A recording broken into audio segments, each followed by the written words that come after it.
As soon as I step outside, I pull both my phone and earphones from my pocket. I plug my earphones in and start to scroll through my music library. There's a myriad of music I could be listening to for my walk to this bus stop, but after scrolling through the assorted abundance of electronic music, rock, and early 2000s cheese, I finally find what I'm looking for. I press play. There it is. It's the track that Monica and I had started a good few months before she passed. I still remember that day well, especially how enthusiastic she was. It took a lot of willpower to do so, but I was able to finish it off. I reckon Monica would be quite happy with how it turned out. After a couple of deep breaths, I internally go over my plans. Meet up with Natsuki first, then visit Monica. I decide to send Natsuki a quick text asking if she's still up for seeing me. Hey Nat, are we still good to meet up? I then slide my phone into my pocket and start my walk. After making it to the bus stop, I quickly check the timetable. Next one should be here in about 5 minutes. Guess I'll just sit here and wait. A little bit of time passes before my phone buzzes. I take my phone from my pocket, bring it up to my face, and then turn the screen on. As I thought, it's a reply from Nat. Yeah, we still good. See you soon. I quickly text back before sliding my phone back into hiding. Not long after, the bus finally arrives. I get on, buy my ticket, and then take a seat. After a lengthy ride, I find myself in a very familiar part of the city. It doesn't take me long to find my way. I eventually find myself in front of a relatively small cafe. The same cafe Natsuki works at. I peer through the window and, sure enough, I spot the pink-haired gremlin. Quickly taking my earphones out, I head inside. Upon entering, I start walking over to the table where Natsuki sat. Once I get close enough, I tap her on the shoulder. Morning, Pinky. Eric! Damn it, Hallie, you startled me! Natsuki mumbles numerous obscenities under her breath as an audible chuckle emerges from behind the counter. I look towards the source of the laughter and, to no surprise, it's Asuka. I give them a quick wave, and they wave back, still clearly holding in most of their laughter. As I take a seat, Natsuki still grumbles. Sorry for scaring you, Nat. Oh, you better be! Natsuki pouts and scowls at me. She stares at me for a little bit until I end up pulling some stupid face. At that point, she just bursts into laughter. It doesn't take long for me to start laughing, too. How've you been, you big dummy? I've been pretty decent. How about you? I've been doing great. Definitely better without you stressing me out. Natsuki dropped out of university a month or two after I started attending. Not only from when I saw her when I wasn't there, but also from my time attending, it all seemed to be dragging her down emotionally. Whilst it does feel a little odd not having my stepsister there with me and Sayori, I'm glad she's doing better. Out of the blue, Natsuki's eyes then light up. I look behind me and spot Asuka walking to our table with 2 coffee cups in hand. They set the 2 drinks on the table. Cheers, hot stuff! Asuka visibly blushes as a result of Natsuki's compliment, smiling before they walk off. Wait, did you order these before I came here? No, they're on the house. Oh damn, thanks Nat. I give her a cheerful smile. No need to thank me, dummy.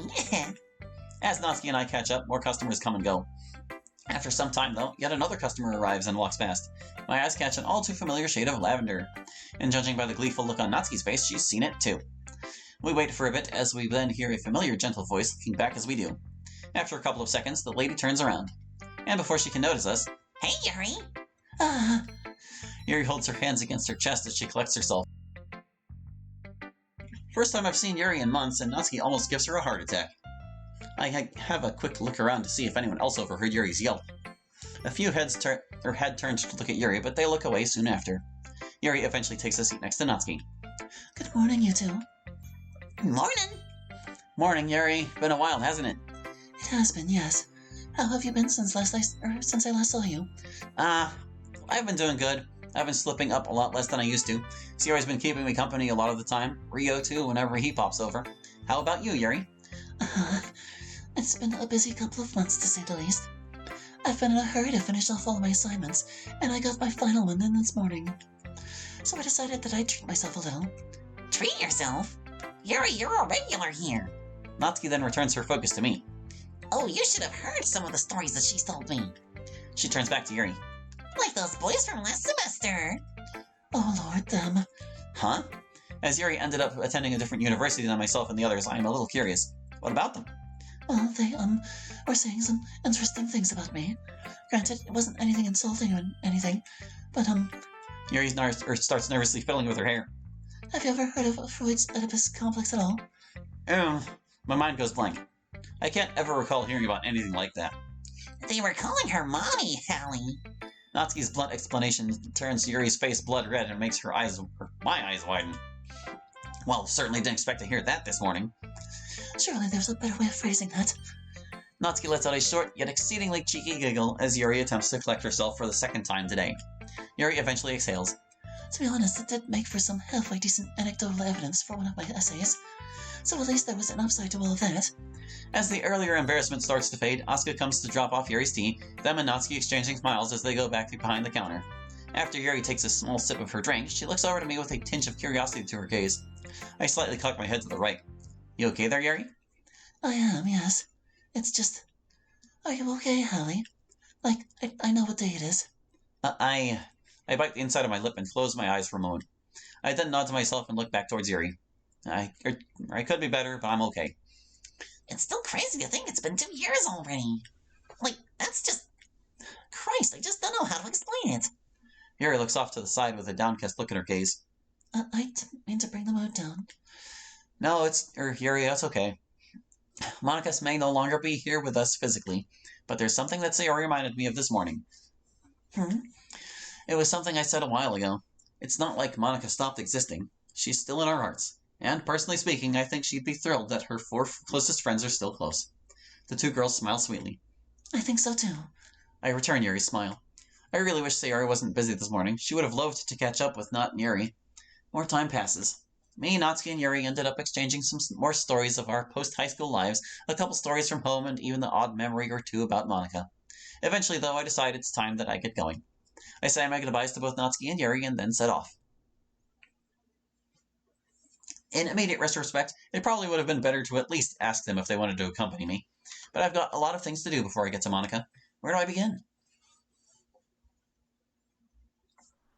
One taxi ride and who knows how many minutes of walking later I find myself at the cemetery. As I start walking through the fields of similar-looking graves, I realize I've not been here since February. February 14th, to be exact, one of the many days I wish Monica was here for. I sigh to myself. Oh, Monica, I wish you were still here. She technically is. I really reconsider my visit, but I toss that doubt asunder almost as soon as it creeps up. I need to do this. Deep breaths, Hallie, deep breaths. I follow my own advice for a few cycles before proceeding to my destination. After another few minutes, Monica's grave comes into view. As it does, so does Harumi. Oh, hello, Hallie. She smiles toward me. I sheepishly wave back before replying. Hi. It's been a while. A year today, if I'm not mistaken. I nod. Of course, we've been sporadically keeping in touch over the previous year, but this is the first time I've seen her in person since the first anniversary since Monica's passing. Since. How have things been since we last spoke? Well, it's been stressful to say the least. I mean, with the divorce and everything going on, it's hard, Hallie. She sighs heavily. The last time we spoke, she mentioned she was planning on divorcing from Daisuke. If you don't mind me asking, how do you take the news? She visibly shudders at the thought. I'd rather not talk about it. Sorry. Yeah, brilliant idea, Hallie. A sudden smile then returns to Harumi's face as she rests a hand on my shoulder. If it helps put your mind at ease, I am staying at my sister's place for the time being. So I'm in a safer place than I was. I'm really happy to hear that, Harumi. And I'm certain that Monica would be happy too.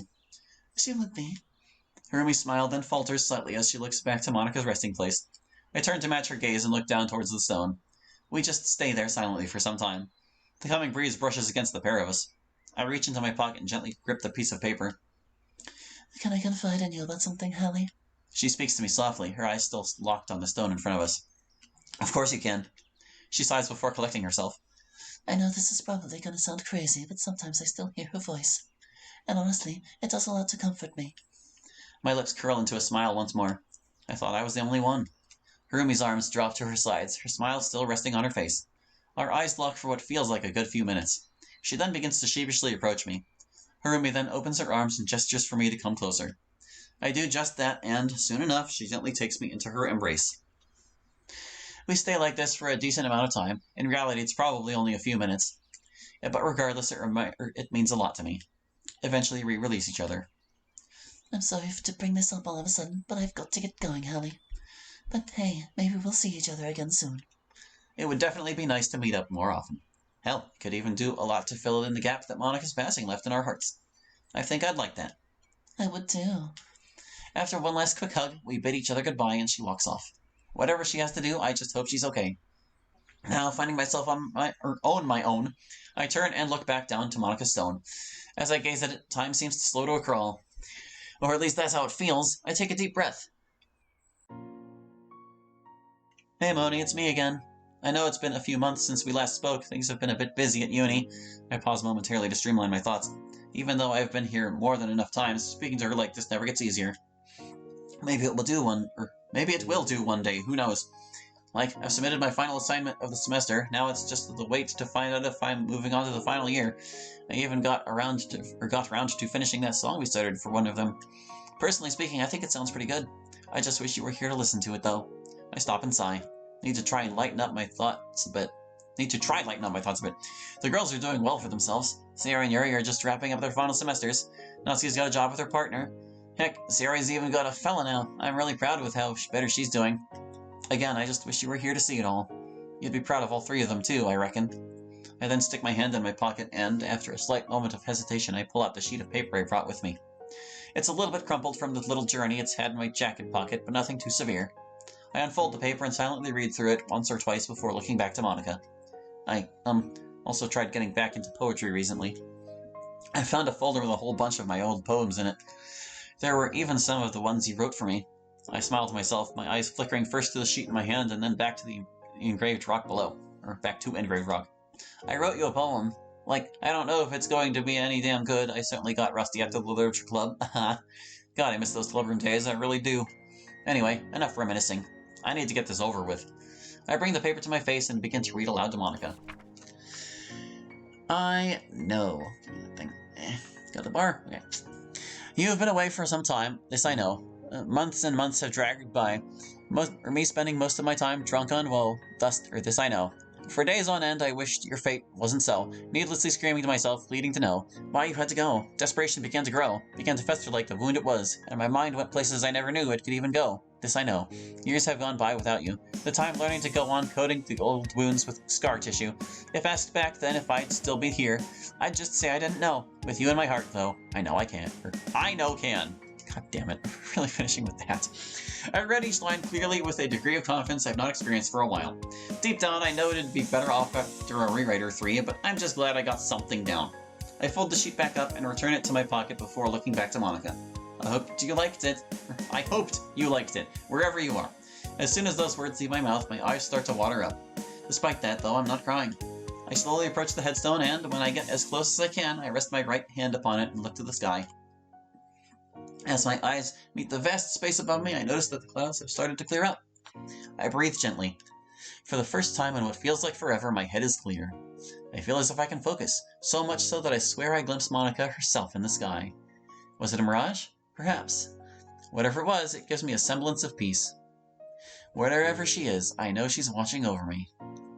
I know that the time we shared together wasn't anywhere close to how long we wanted it to last. But despite that, I'm glad she chose to spend that time with me. And in that time, I learned a lot from her, and that, at least for me, I think I've become a somewhat better person. Is it cliche to say that? Whether or not it's been or seen as such, I don't exactly care. Monica, I loved you, and I still love you. And for all I know, that love will remain years from now. I don't know when I'll see you again. However long it takes, I'll be here waiting patiently for my time. Because in spite of the lengthy wait that awaits me, I know you're waiting somewhere out there. Somewhere out there on the other end of the horizon.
To you, the player. Give me the bar. First of all, I'd like to apologize for the last few hours of the mod. I know this is definitely far from the way plenty of you thought the story would end, especially if, like me, Monica's your favorite girl. Trust me, even during the early stages, a lot of the stuff at the end of Act 2 and the start of Act 3 was very tough to write. I originally started writing within in around June 2021. Originally, my plan was to write it as a straightforward fanfic, since writing is something I am kind of passionate about, regardless of whether it's actually good. However, after DDLC Plus rekindled my love of DDLC and its characters, hence why I was writing this in the first place, I wanted to try to turn my story into a mod like those I fell in love with both back during my initial hyperfixation during 2018 and 19, and more recently. Granted, my only experience with modding before this was making my own Doom mods and a couple of Doom community projects, Project Unity and Ramp. Switching from the realms of demonic slaughter to a world home to our favorite literature club was always going to be a bit daunting, but thankfully the community was always there to provide support that actually helped me better understand the engine. Focusing on Within's writing, I wrote the mod wanting to take readers on a roller coaster, a tired expression, I know. Despite this, I also wanted to add my own personal flair to the characters. I took a lot of influence from parts of myself, my friends, and other people I know. Whether the experiences I took inspiration were positive or negative didn't really matter. I just hope I was able to do the main 4, or 5 if you count MC, justice, in spite of all the Britishisms. I was also going into this knowing that there was going to be moments in the story that would get to people either on an emotional level or in a way that would net me a couple of angry DMs, but I'd rather take that risk than just play it safe. I know I already gave a bunch of special thanks in the credits, but I wanted to take a moment to explain them. Rimfoer, your playthrough of the demo probably got word of the mod out there better than I ever could. Canemonger and Zero, when your playthroughs came out, I was both surprised and a little anxious, to put it lightly. Hallie, aside from Zero's, your time with the mod got me worried whether or not the poor thing was going to be ripped apart like it was in a Hellraiser movie. Well, I guess we know how you feel about that now. Worries aside, the feedback from both the Let's Plays and comment sections proved helpful in shaping the mod into what it is today. To the talented artists that either created new art for Within, I can't thank you enough for giving life to the mod. Storm, Prox, Cirque, Krazouts, Rhythm SFM, I guess, and Yaya sees all. If it wasn't for you, Within would be an entirely different mod. I'd like to also thank both Mr. Zero the Mant for introducing me to Krazouts, and Soviet Spartan for giving his permission to use Monica's outfits from our time.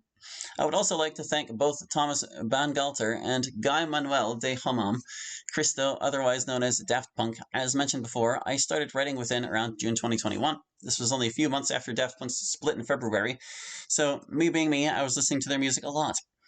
So if you were ever curious as to why the soundtrack features them a lot, there's part of your answer, aside from me just really liking Daft Punk as is. I'd also love to thank Amara, Sakura Maiden, my family, and my fiancée, Jade.